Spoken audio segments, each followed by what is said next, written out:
Is it publicly? There's like a divorce. Oh, yeah. Well, she's taking photos with rappers and shit, putting it on Instagram. No. Yeah. They try to put a fucking knife right in your spirit. This is the mother of your children, and this lady is a monster. There's a lot of ladies like that because you hooked up with a guy who's an incredibly special human being. You not just a UFC world champion, but a 2-division world champion superstar who the whole world wants to see, and you're his wife. So you're like, oh, look at me. And then he doesn't want to be with you anymore. Well, I'm gonna take you down. Reputation destruction. That's what they really are experts in. Voy a volver a ver a mi niña muy pronto, entonces no estoy nada agobiado, estoy muy tranquilo, por favor. Si me dejáis paso. Sí.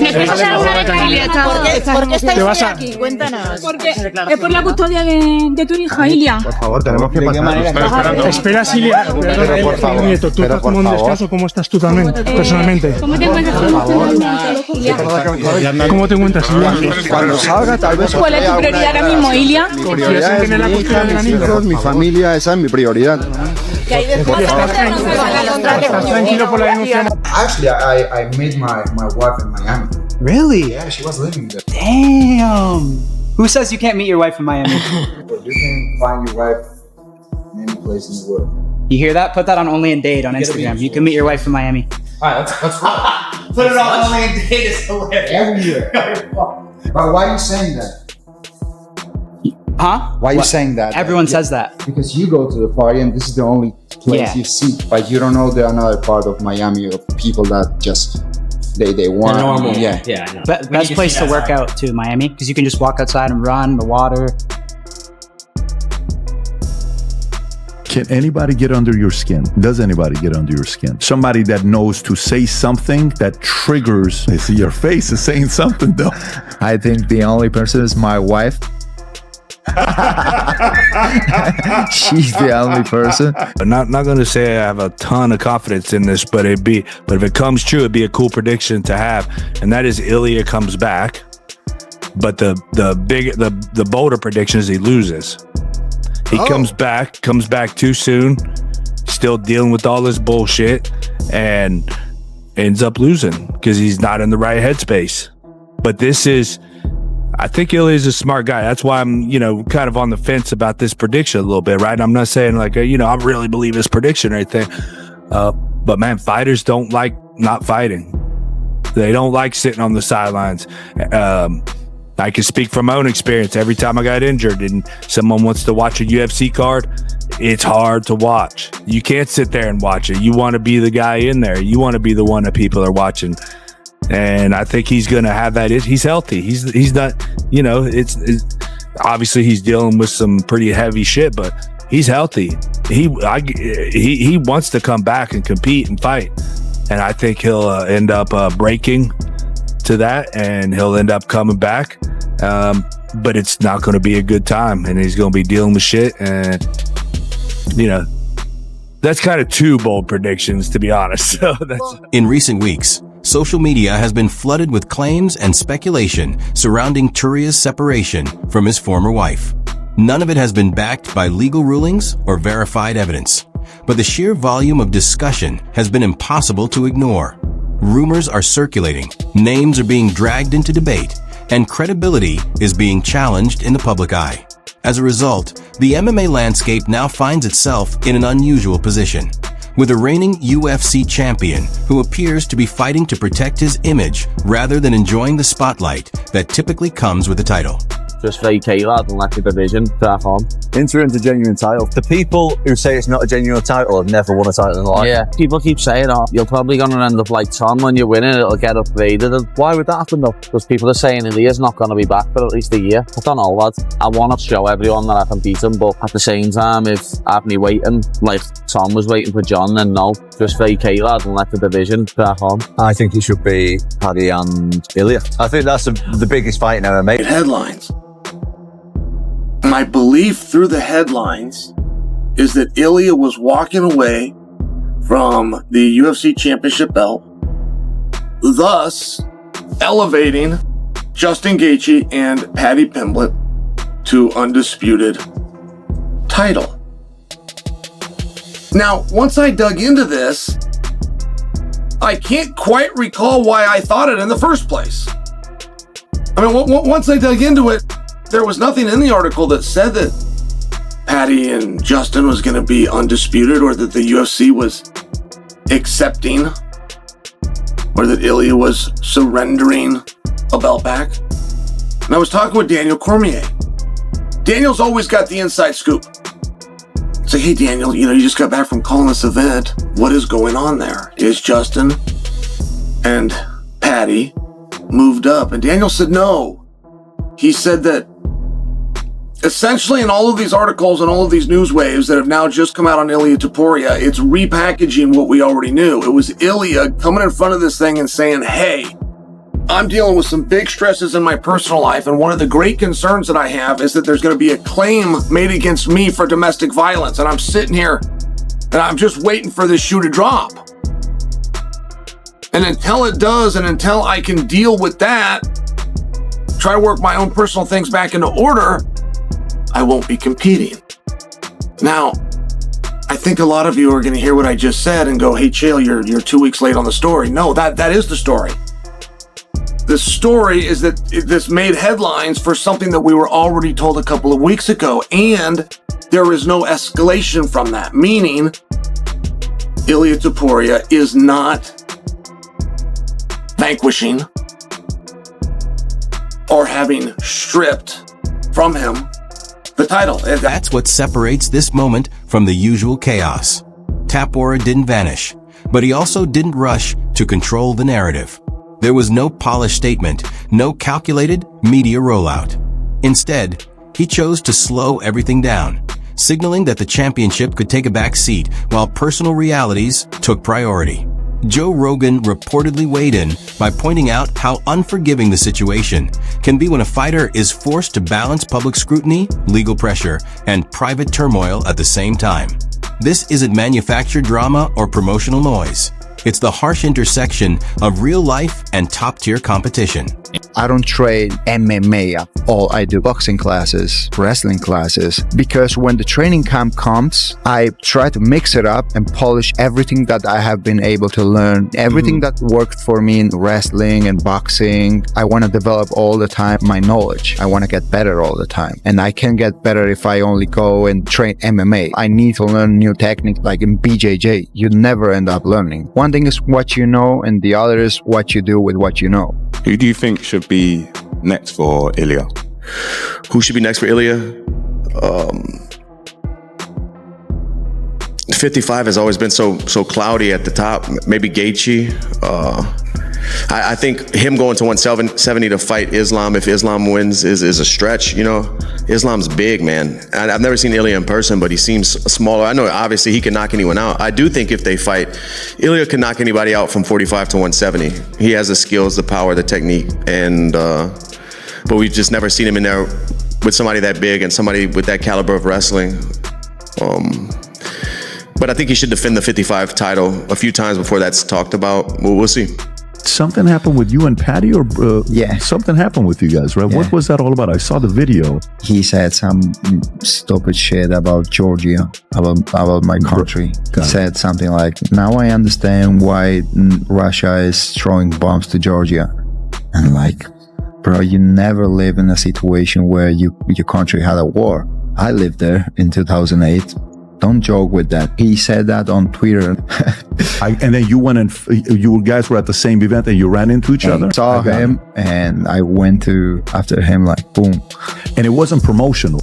English, yeah? Hey. Speak English. You want to talk to me like the man to man? You said something about me. I went to your country. I slap your face. I get at the waist and grin. I walk like a king in your street. Are you talking English? What you did? What you Is that did, English? Man? Yeah, of course I do. Speak English for the people. Shut up. Not German or Spanish like you're from. I'm talking in English and fuck you in English y que te follen en español. Yeah, Espanol because you're Spanish.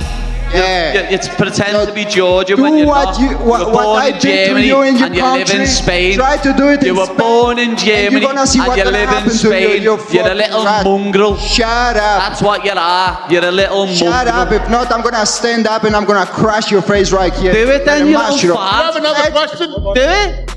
Do it then, you little What? Do it. Do it. Come on, do something then. Do something fucking stand up. What'll you do? You'll do nothing. You'll do nothing, you little fart. Go and sit back down. Sit back down, you little puta.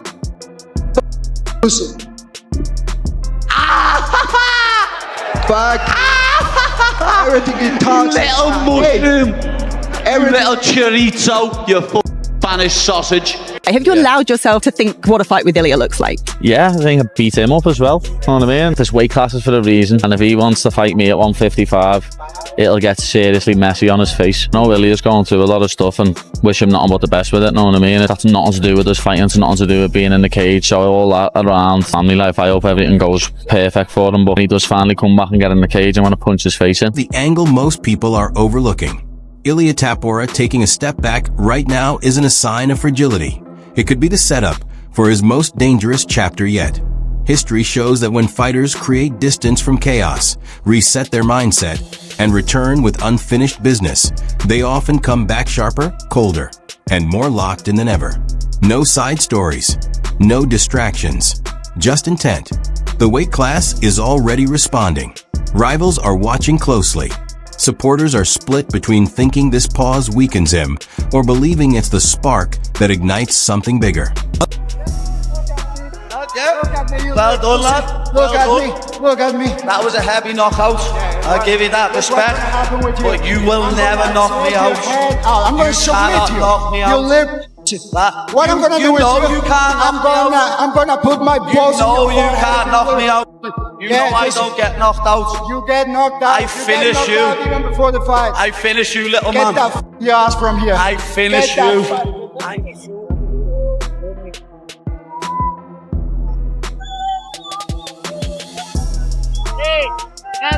As a guy who spent time in the cage with Paddy, what kind of a chance do you give Paddy if he gets that Ilia Topuria fight? Paddy is better than most will give him credit for. His Octagon presence was on point. He knew where he needed to be. He was completely okay with getting taken down that first round. He kept great distance, kept me off with the kicks. Topuria being a little bit shorter than me, but great punching power. I think Paddy would have a good chance to keep it past a round or two because he's not going to engage as much as Oliveira did. But ultimately, it's definitely a mismatch. And that's just because we're talking Ilia Topuria. I think Ilia Topuria is easily the most talented guy, not just in our division, but I think in the entire sport. What about Ilia? Because he's moving up to 155, right? Yeah, always. And you guys have a long history. Yeah. That press conference 2 years ago was one of the most fucking entertaining press conferences of all time. Your chirps, like calling him like a fucking chorizo, sausage and shit.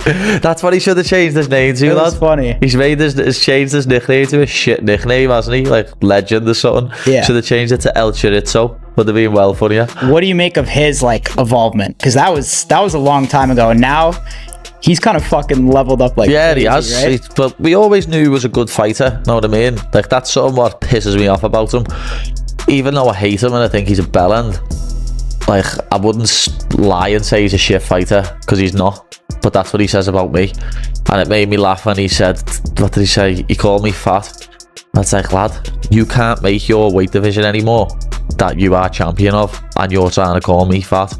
He's a midget, lad. He's tiny. He's smaller than Michael Chandler. You'll see what I do to Michael Chandler next Saturday night when I dismantle him, and it'll be a very similar game plan to beat Ilia. He's small. He walks forward, swinging shots. I'll kick him up and down the octagon, and I'll either knock him out or submit him. Like that fight's there down the line. No, 100%. That fight's got to happen. That's a fight that you can have as a pay-per-view main event with no title on the line. That gives me like chills just thinking about that. The press conferences and shit. That'd be crazy. The press. They'd have to do a world tour for that, like they did with Aldo McGregor. That'd be fucking hilarious. Yeah, Ilia, you know, it's there anytime. Know what I mean? Anytime, lad. Because it seems like they don't know what to do. Because Ilia moved up. I don't know if Islam wants to fight him or not. So like he's looking for an opponent. Yeah. It seems like this fight is really gonna decide a lot of stuff in that whole division. Yeah, it is. As I've said it a few times, like the old guard of the lightweight division, they're all on the way out. We've got Chandler who's 38. You've got Dustin, Justin and Charles who are all 35 and older. I think even Danica might be 35, Moicano's 38, Dariush is 38. In the next 2 or 3 years, the top 10 is going to look completely different. The only person in the top 10 I can think of who's under 35 is Arman Sarukian. He's just a little posh boy who's had everything handed to him on a silver platter by his dad. Do you think he actually got injured or no? Or what do you think happened? No, he's a little bitch ass. That's what you are, Armin. Little boy. I was confused too, because yeah, we had him on the pod that week too, and then I don't know, he was doing videos too with Nina drama. He was like wrestling and shit. Yeah. And then he was doing them videos where he flips forward on his neck. Right. And then he's saying that he's got a bad back. Dana said, didn't he? It was Dana shot him down in that interview. I was like, whoa, that's heavy. That you don't want the boss saying that about you. But because he got asked, didn't he, is Armin still number one? Right. And he was like, no, he's gonna have to go back to the drawing board. There's also the argument that pain, turmoil, and overwhelming pressure are the very forces that create greatness. And if we're being real, when Ilia Topuria returns, he won't be the fighter people remember. This won't be about buzz or validation. Every exchange will be fueled by something deeper, with personal stakes driving every shot he throws. Ilia Topuria versus Paddy is one of the truest grudges that we have in our sport right now. Some of you might not have known about it, and the rest of you might have forgot about it. Was that B-roll and footage exists every bit as much as Masvidal and Leon exist, Ilia and Paddy exist. But how do we get there? One thing that Paddy said about his career, he said, fight Gaethje and then I'll go deal with Charles. But he had a different idea if Ilia won. If Ilia wins and that's the big grudge match, move Gaethje out of the side, he's ready for the title right now. Paddy Pimblett did come in the cage tonight. There's Armin Tsarukyan, there's Justin Gaethje. Is that the fight that you want more than anything else? Yes, that's the fight that I want. With Charles, I had a little bit difficult situation because I really like the guy. He's an amazing human being. But at the end, I was like, this is competition. I have to do my job. But with Paddy, I'm really gonna enjoy kicking his ass. I want that blonde, that Paddy. People mention me to stay relevant, lad, so I don't care. I was walking in the hotel and I saw him. I threw the bottle to his face. I gave him a proper right hand. Speak English for the people. Shut up. You in English, you get the in español. You little fat. Go and sit back down. He's not ranked. He has just a one fight in the UFC. He's nobody. But I want to fight him. He uses my fame, my publicity, and tries to feed off it because no one cares about his life. For sure, he needs to win one more fight. If he wins the fight, he can fight for the title. I will give him the opportunity to fight for the title because we have a history behind, so it's going to be a massive fight. Fucking massive. You're a little Shut up. If not, I'm going to stand up and I'm going to crash your face right here.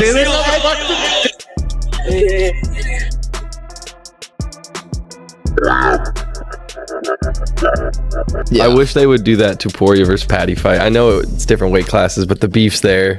I mean, just the levels are they're just so different. Yeah. And the UFC knows that. They're not stupid. I feel like Paddy literally is way bigger than Ilia. I'm not saying he'd win or lose. I'm just saying it's crazy to think they're only one weight class difference, but he's way bigger. Yeah, but if you saw Paddy on weight, close to weight, you'd be like, oh, he's not that huge. I think you would be like, holy shit, these guys look way different. Yeah. Really? Yeah, Just Paddy's a big guy. Yeah, height, just everything. Like me and Schmitty standing next to each other. Way bigger than them. I think the fans would love to see you versus Ilia finally come to fruition, right? That'd be amazing. How would that fight play out? I'd finish him. Which round? I don't know. I'd love to be 30 seconds left so I can change his face for 4.5 rounds. Could Paddy shock the world? What do you think? You mentioned you want to face Paddy next, obviously, if you do win the title this Saturday. You said that he needs one more fight. How big, obviously, not to look past Charles, but how big do you think that fight could be given your history together?